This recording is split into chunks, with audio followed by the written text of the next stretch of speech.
graus. Você conferindo as principais notícias do momento. E claro, o destaque agora é para a entrevista do dia. Tensões globais e risco nuclear voltam ao centro do debate internacional. A intensificação de conflitos e rivalidades entre grandes potências recoloca o debate nuclear no centro da política internacional. A guerra entre Rússia e Ucrânia, as tensões envolvendo Irã, Israel e Estados Unidos, além da disputa estratégica entre Estados Unidos e a própria China, aumentam as preocupações sobre uma possível escalada militar e o papel das armas nucleares no cenário global. Para analisar os riscos, os conflitos em andamento e os possíveis desdobramentos geopolíticos, nós conversamos com o professor de Relações Internacionais da UNO-Chapecó, a Universidade Comunitária da região de Chapecó, diretor de pesquisa do Instituto Sul-Americano de Política e Estratégia e doutor em Estudos Estratégicos Internacionais pela Universidade Federal do Rio Grande do Sul, professor Felipe Dalcin Silva. Professor Felipe, é um prazer tê-lo aqui na Rádio Caxias de Caxias do Sul, tudo bem? Olá, um prazer estar com vocês e vamos tentar analisar um pouco o sistema internacional, né? Sem dúvida alguma, professor. A primeira pergunta que eu lhe faria: o mundo vive, professor, hoje um risco real de escalada nuclear maior do que em décadas anteriores? E ainda, como é que o senhor avalia esse cenário atual? Perfeito. A gente tem que contextualizar um pouco, não é? Porque depois do fim da Guerra Fria, em que se tinha rivalidade entre Estados Unidos e União Soviética, se pensou que o papel das armas nucleares seria nulo em uma nova ordem internacional. Porém, nos últimos anos, com a volta da competição entre as grandes potências, em que o próprio documento oficial dos Estados Unidos, o National Security Strategy de 2017, aponta, a gente tem uma competição entre Estados Unidos, sobretudo com a China. E as armas nucleares, em uma competição entre as grandes potências, ela ressurge como algo muito importante. A gente tem os Estados Unidos com por volta de 5.500 armas nucleares, a China, que nos últimos anos tinha por volta de 300, 400 ogivas nucleares, já tem 600 ogivas nucleares e as estimativas indicam que em 2035 terá 1.500 ogivas nucleares. E depois o senhor falava da situação das ogivas, armas nucleares. Como é que a gente poderia desmistificar um pouco isso em relação à produção dessas situações que podem acalentar em uma bomba atômica e que a população às vezes fica muito no nome, mas não tem a noção imediata, né, professor, do que seja essa construção, como o senhor ampliou agora? Perfeito. Basicamente, a gente tem que entender o que é uma arma nuclear, né? Então, uma arma nuclear é uma arma de destruição em massa, e a gente tem 3 tipos de arma de destruição em massa: a arma química, a arma biológica e a arma nuclear. Dos 3 tipos, a arma nuclear é a mais forte em termos de poder de destruição. Então, a arma nuclear, a básica, né, a arma atômica, ela libera energia através do processo de fissão nuclear do urânio enriquecido ou do plutônio enriquecido. E a gente lembra da bomba de Hiroshima e Nagasaki utilizadas pelos Estados Unidos contra o Japão no final da Segunda Guerra Mundial. Foram bombas atômicas. Posteriormente, foi criada a bomba de hidrogênio, que para ela ser ativada você precisa realizar uma explosão nuclear atômica. O calor é tão intenso que ativa um processo de fusão nuclear. Daí o que acontece? 2 átomos de hidrogênio se juntam e formam um átomo de hélio e se libera muita energia mesmo. É um processo que o Sol faz para liberar energia.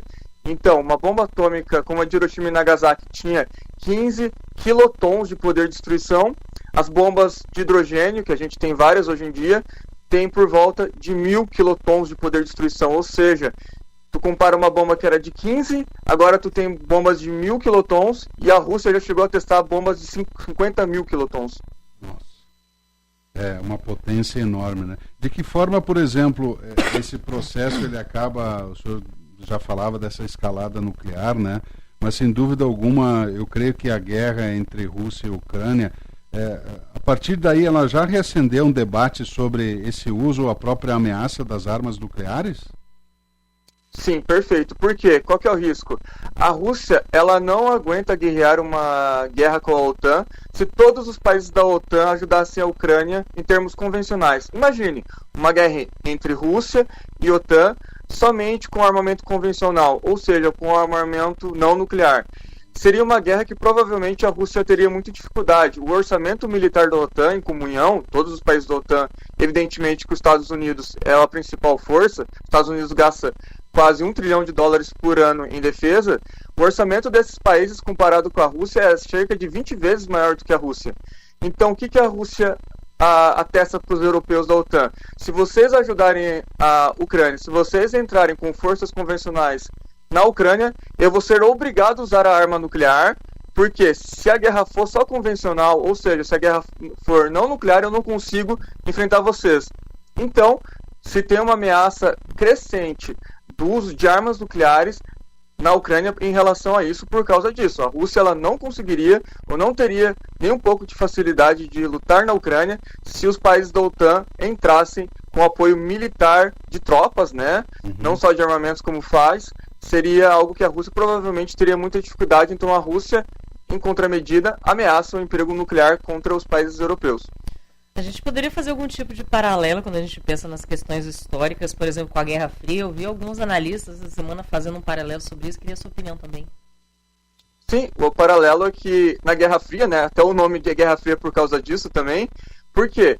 Porque você não atacava outro país com arma nuclear, porque ele iria te destruir também, né? Tem algo chamado dissuasão nuclear.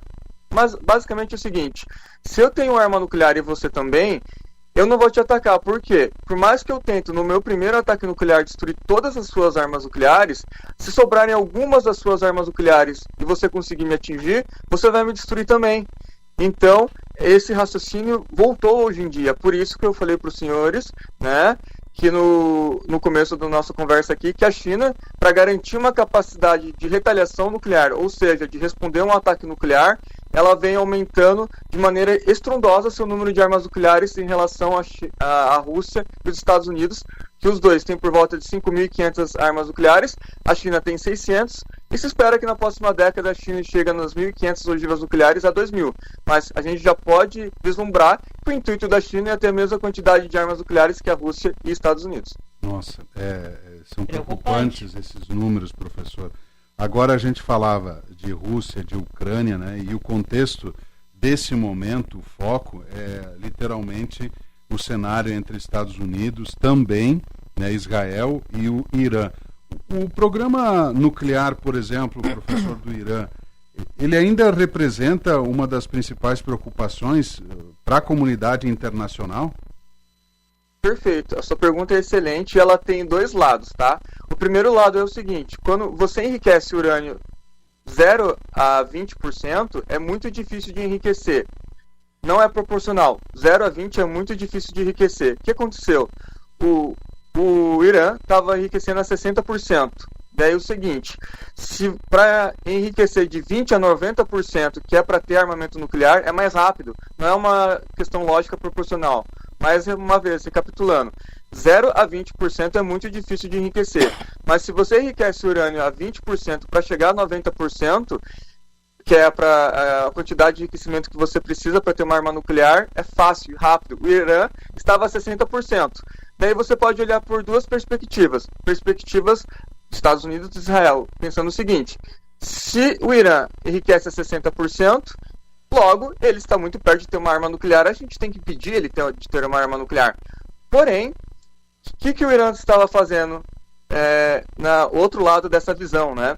O Irã não fazia sentido ele parar no 60% como ele parou, porque se ele já enriquece 60%, é um piscar de olhos ele poderia enriquecer 90%. Então, o que se diz que o Irã estava tentando fazer? Eu enriqueço a 60% para chamar o americano, chamar o israelense, chamar a comunidade internacional para negociar comigo e eu negociar numa posição de força para eu conseguir o máximo de concessão.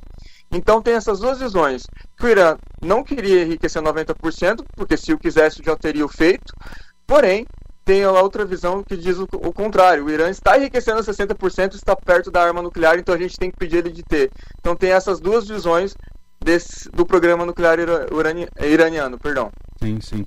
E o senhor já mencionou alguma coisa, mas e esse papel dos tratados internacionais de controle de armas hoje, de fato ele está, me parece, enfraquecendo, né?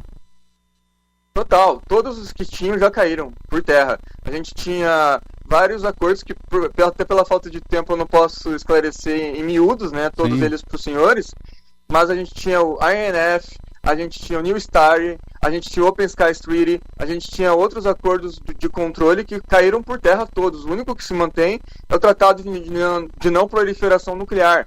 Mas o Tratado de Não Proliferação Nuclear não impede, né, e também não tem mecanismos impeditivos que obrigam os países que têm armas nucleares a não produzirem mais armas nucleares ou armas nucleares melhores, né? Então a gente praticamente vive em um sistema agora sem um controle real dos arsenais nucleares dos países. E o que o senhor pode dizer sobre a avaliação institucional e, claro, internacional de uma ONU que parece que recebe as contrariedades dos diálogos das diferentes nações e principalmente as de conflito, mas o posicionamento também é enfraquecido, professor? Então, eu acho que as pessoas elas têm muita dificuldade de entender o papel da ONU, assim. Pessoal, a ONU, sobretudo no seu Conselho de Segurança, que ele foi criado, se vislumbrava para evitar as guerras, ele funciona no mecanismo. Qual o mecanismo? Se um dos 5 países membros permanentes da ONU não concordar com algo, vetar algo, esse algo não acontece. Por quê? Os 5 membros permanentes da ONU são detentores também de armas nucleares. Então imagine um cenário que se apoia uma intervenção, por exemplo, na Ucrânia, só a Rússia barra porque ela é minoria, e tem uma intervenção militar da ONU, por exemplo, na Ucrânia. Isso poderia acarretar uma guerra nuclear geral. Então a ONU, no Conselho de Segurança, ela funciona como um organismo de conversação entre esses países. E só pode acontecer algo real, factível, se todos concordarem. Por quê? Se alguém não concordar e houver ação, pode acarretar uma guerra nuclear generalizada. Então, para evitar isso, o Conselho de Segurança funciona como um órgão de conversa, não necessariamente de ação. E é muito triste, concordo com os senhores, tá? Que é muito triste a inação e a capacidade de inação na ONU. Mas, infelizmente, essa é a realidade que a gente tem. E aí eu lhe faço uma pergunta que, sem dúvida, é o que muitas pessoas estão se perguntando, né, com perdão da redundância.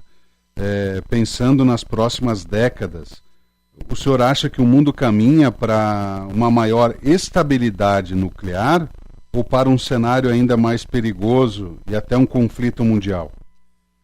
Perfeito. Em relação à sua primeira pergunta, eu sou obrigado a dividir ela em duas, porque em relação às armas nucleares tem duas visões. Quanto mais armas nucleares, pior. Por quê? Quanto mais países com armas nucleares, mais probabilidade de que elas sejam usadas, tá? E tem outro argumento que fala o contrário, que é de um grande cientista político dos Estados Unidos, um dos pais das relações internacionais dos Estados Unidos, que é o Kenneth Watts, que ele tem um artigo que ele fala assim: quanto mais armas nucleares, melhor. Por quê? Pela capacidade de dissuasão nuclear. Mais uma vez, aquele raciocínio que eu trouxe para os senhores. Se eu tenho arma nuclear e o meu rival tem arma nuclear, a gente não se ataca, ou não se ataca de uma maneira estrondosa. A gente tem vários exemplos, por exemplo, a Índia e o Paquistão. As guerras que eles fazem são guerras de baixa intensidade. Por quê? Se aumentar a intensidade, tem o risco dela escalar para o nível nuclear, então eles nunca escalam muito as conflagrações entre eles. Então, se tem um argumento que quanto mais armas nucleares, melhor. Porque o outro vai ficar com muito medo de entrar em guerra, porque sabe que se tentar destruir com armas nucleares, vai ser destruído provavelmente também com armas nucleares. Então esse é um pensamento que tem uma corrente que defende a proliferação nuclear controlada, não todo mundo, mas que países chaves têm que ter armas nucleares. Por exemplo, esse autor que eu citei para os senhores, o Kenneth Watts, ele defende que o Irã tem que ter arma nuclear, porque se o Irã tiver arma nuclear, Israel tiver arma nuclear, eles não vão entrar em guerra. Por quê? Porque se eles entrarem em guerra, vai ter o risco de escalar para o nível nuclear. Por causa desse risco, nenhum dos dois vai escalar muito as conflagrações, os conflitos entre os dois. Uhum. Existe um risco de outros países, sem dúvida, vendo esse cenário, né? E como o senhor falava de diferentes defesas e pontos de vista, buscarem desenvolver armas nucleares diante de um atual cenário de insegurança global? Sim, essa é uma possibilidade que ela vem sendo cada vez mais vislumbrada, tá? Então a gente tem países como a Coreia do Sul discutindo seriamente em ter a arma nuclear. Inclusive na Coreia do Sul tem um apoio populacional. se eu não me engano, mais 60% da população sul-coreana é a favor do país proliferar, ter armas nucleares. A gente tem países como Polônia, Alemanha, discutindo também a possibilidade de ter armas nucleares. A gente tem, inclusive, o Canadá, começou um debate dentro do Canadá, né? E são todos os países que estão falando em ter armas nucleares porque eles não sentem que os Estados Unidos defenderia eles ou entraria por eles em uma confrontação nuclear, eventualmente contra a Rússia ou outro país como a China. E, inclusive, pessoal, a gente tem que ser sincero, o Brasil está discutindo. Alguns políticos, tanto de esquerda quanto de direita aqui no nosso país, vem discutindo o fato que o Brasil talvez tenha que ter arma nuclear. O Brasil é um dos países considerado com a melhor tecnologia nuclear do mundo. A gente domina o processo de enriquecimento do urânio. Então, se o Brasil quiser ter arma nuclear, a gente conseguiria explodir nossa primeira ogiva nuclear em menos de um ano. Então, o Brasil é um país muito cobiçado internacionalmente pelas riquezas que tem. E por conta do atual cenário global de insegurança, o Brasil, né, os políticos brasileiros vêm deslumbrando a possibilidade do Brasil também ter armas nucleares. Inclusive, o deputado Kim Kataguiri entrou no Congresso Nacional com a proposta de mudar a Constituição, já que a Constituição proíbe o Brasil de ter arma nuclear. Ele entrou com uma proposta de derrubar isso, esse ponto constitucional que defende que o Brasil não tem que ter arma nuclear. Isso, o senhor acha que dentro de um período ele pode ser efetivado assim com mais certeza, ou acha que depende muito dessas avaliações internas e políticas? Eu acho assim, né? Claro, a gente não pode nunca ser 100% assertivo nas nossas análises ou cravar algo. Mas imagine que o mundo comece a piorar. Imagine que as guerras comecem cada vez a proliferar mais ao redor do mundo. Imagine que algum país comece a ameaçar o Brasil de ser atacado. Então, talvez esse tipo de postura faça com que o Brasil repense sua posição de ter armas nucleares. As Forças Armadas do Brasil já apresentou uma proposta para o presidente Lula de um gasto de 800 bilhões de reais ao longo do tempo para reformular as Forças Armadas brasileiras, né, que estão aquém do que o Brasil deveria ter em relação às suas Forças Armadas. Então, vai que o Brasil, além desse investimento, resolve gastar mais, não sei, 100 bilhões de reais para criar um projeto de proliferação nuclear de armas nucleares. É algo que pode acontecer no futuro. Vai depender muito do cenário internacional, vai depender do quanto que o Brasil se sente ameaçado, e a gente tem que sempre prospectar esse cenário também, né? Que é um cenário possível, plausível. Nós estamos conversando com o professor Felipe Dalcin Silva, da UNO Chapecó, e diretor de pesquisa do Instituto Sul-Americano de Política e Estratégia. Professor, o senhor é um painelista, né? Nós falávamos, e um dos, eu diria assim, estudiosos e especialistas, dos poucos que se tem no Brasil em relação a pesquisas relacionando essas situações como contexto nuclear, né? Criação, bombas atômicas e coisa parecida. Vamos simular aqui um propósito de que muita gente pode também estar se questionando. Mediante hoje a explosão de uma bomba atômica em relação aos países árabes ou China, Estados Unidos, sei lá, por aí, estou só criando. Aqui no sul do hemisfério sul, a gente teria a possibilidade de gravidade e crises com essa questão envolvendo uma bomba atômica? Ela chegaria aqui? Perfeito. A sua pergunta é excelente, tá? Por quê? Porque se uma arma nuclear ela explode, não tem só o efeito da explosão em si, também tem o efeito da radiação. Então a gente lembra de todas as vítimas de Hiroshima e Nagasaki que morreram anos depois, até inclusive de câncer e mutações, por causa da radiação gerada pelas explosões de Hiroshima e Nagasaki. Então, uma bomba, 2, 3, 10, 15, 20, um número desse, um número maior do que esse, não geraria efeitos colaterais de radiação vindo para cá.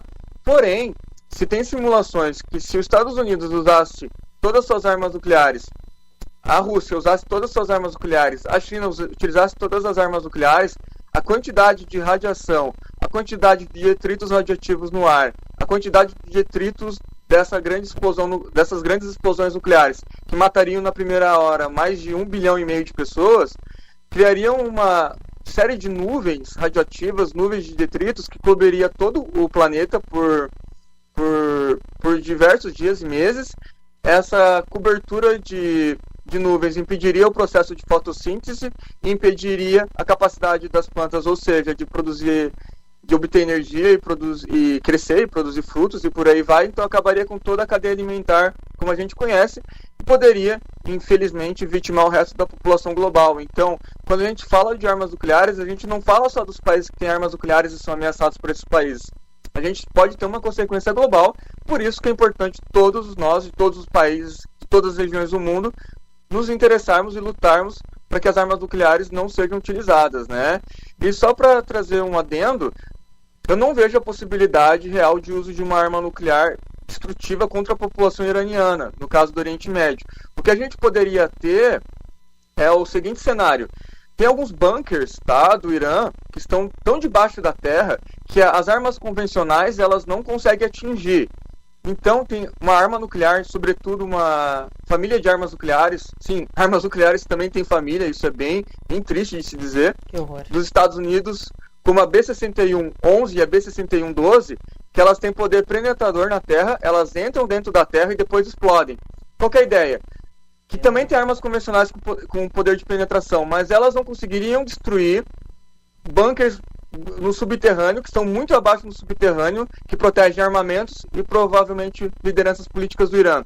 Então, os Estados Unidos criou essas armas nucleares para quê? Para elas penetrarem debaixo da terra, explodirem, que o poder de uma arma nuclear mais fraca que tem vai ser sempre pelo menos 20 vezes ou 30 vezes mais forte do que a arma convencional mais forte. Então, essa arma nuclear, por mais que ela seja fraca, ela garantiria a capacidade de destruir os bunkers subterrâneos que as armas convencionais não conseguem atingir. Esse cenário é um cenário também muito difícil de ser concretizado. Apocalíptico esse cenário, meu Deus, que coisa horrível. Mas pode acontecer, infelizmente a gente tem que trazer esse tipo de informação. Professor, o senhor é uma referência e é por isso que eu agradeço o seu tempo em relação a uma explicação que, através da Rádio Caxias, os nossos ouvintes e quem nos acompanha nas plataformas digitais estão acompanhando, né? O senhor responde a perguntas que geralmente não estão à disposição dessas respostas para a comunidade, para a população. E o senhor tem sido um painelista e também prestador de serviço. Nós comentávamos fora aqui dos microfones em relação a outras nações. O senhor palestra muito em outros países. Se eu não me engano, esteve na Rússia, né? Mas me corrija se não for o correto. Qual é que é como é que eu poderia dizer, o pensamento interno de algumas nacionalidades ou nações que o senhor esteve em relação a isso, que você poderia nos exemplificar aqui, a bombas nucleares ou a capacitação de dizer nós estamos preparados, nós precisamos nos preparar, porque uma coisa é a gente falar sobre, outra coisa é alguém que testemunha isso, vivencia isso e conhece isso que pode nos trazer, que é o seu caso. Perfeito. Como mesmo o senhor falou, tem poucos pesquisadores de armas nucleares no Brasil. Não te diria que tem 10 especialistas no assunto. Tem, com certeza, especialistas que entendem, mas não se focam totalmente nesse assunto, e aqui no Brasil estudos, a gente tem bem poucos. Isso. Daí que acontece, eu acabo participando muito de discussões com pesquisadores de outros países. Inclusive, eu já fui para a Rússia 2 vezes, eu já fui para a Suécia, eu tenho muitos contatos no Reino Unido, eu pesquisei já com pesquisadores do Reino Unido, agora estou pesquisando com pesquisadores tanto do Reino Unido quanto dos Estados Unidos, e também já pesquisei com pesquisadores da Escócia, e o medo desses países é realmente da questão nuclear, de ter uma guerra nuclear, de uma guerra escalar para o nível nuclear, então realmente eles estão muito apreensivos. Então, a gente, né, como pesquisador também, como um pária desses colegas desses países, eles nos convidam para a gente tentar complementar essa visão, para analisar qual que é a visão de um pesquisador de fora, né, porque uma visão de fora também enriquece o debate, e a gente vê, infelizmente, uma preocupação crescente dos dois lados, né? Como eu tenho muitos contatos, tanto do lado russo, mas quanto do lado europeu ocidental, sim, sobretudo na Suécia, no Reino Unido, que eu tenho vários contatos, a gente percebe que os dois lados eles têm muito medo. E a gente acaba, de certa maneira, servindo de ponte entre os dois lados, né? Então a gente tenta apaziguar as coisas, a gente tenta esclarecer que o outro lado também é humano, que o outro lado também tem os seus temores, que o outro lado, pelo amor de Deus, nunca vai querer entrar numa guerra nuclear, mas a situação está muito feia, infelizmente, né? A gente espera, a gente roga que as coisas melhorem, que a guerra da Ucrânia acabe, que essa guerra no Oriente Médio acabe, que guerras não sejam a tendência, porque a maior vítima das guerras sempre são pessoas inocentes. Sem dúvida. Bom, professor Felipe Dalcin Silva, eu queria agradecer, professor, e muito pela sua disponibilidade em nos atender aqui à reportagem da Caxias. Foram conceitos e argumentações e propostas que foram colocadas aqui mediante o entendimento, né, de uma situação de um risco nuclear e das tensões globais que levam a gente a discutir também esse assunto. Muito obrigado, um grande abraço e um bom dia. Bom dia, um prazer, sigo à disposição.